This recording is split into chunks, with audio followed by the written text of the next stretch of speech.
Let's now start creating the guideline through the front temple, where, as you can see, Jay's starting to work at the top of the temple area, underneath the curve, underneath the hook area, and he's working with just a point of the clipper, and he's working it down in towards the top of the ear, creating a very slight curved section.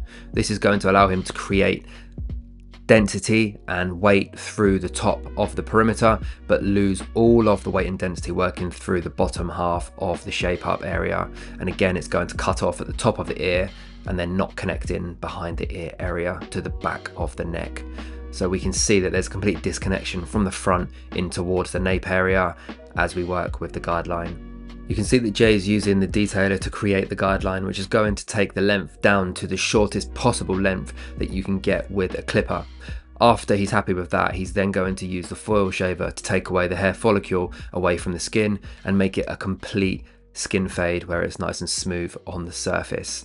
You can do the foil shaver now before you start the fading process, and sometimes people like to do it after the fade is complete, whatever you feel more comfortable in doing. The fading method that Jay is going to be using is actually guard skipping, which is uncommon in a taper.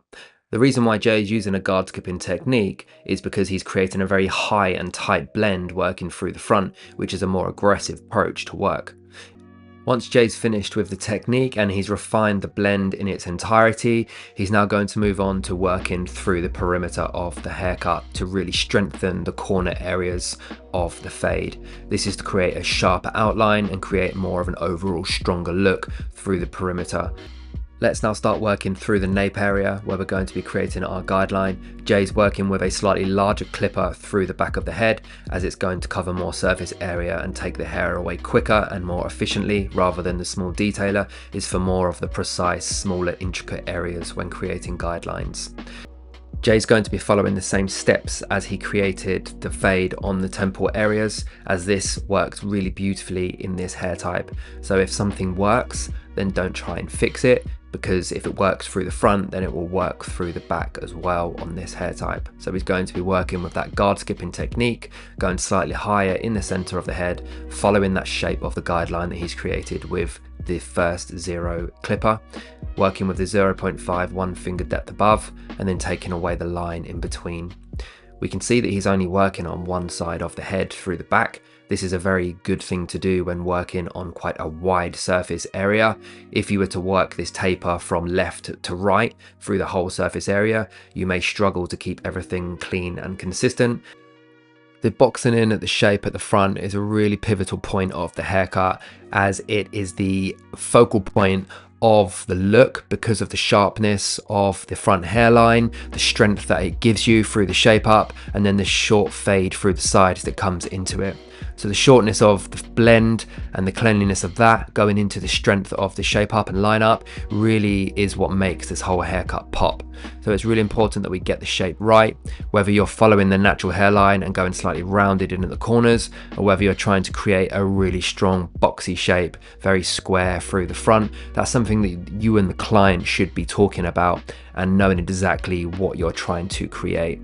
Once Jay's taken the beard down and trimmed it up, working with the grain of the hair, he's now going to work through the sideburn area and start to blend out the top area, working against the grain, working from a 0 into a 0.5, then a 1 and a 1.5, gradually going down the face shape, just to blend out that top half of the beard. Once Jay's happy with the beard blend, you can see we have a nice transition from 0 into the length that he's got working through the chin.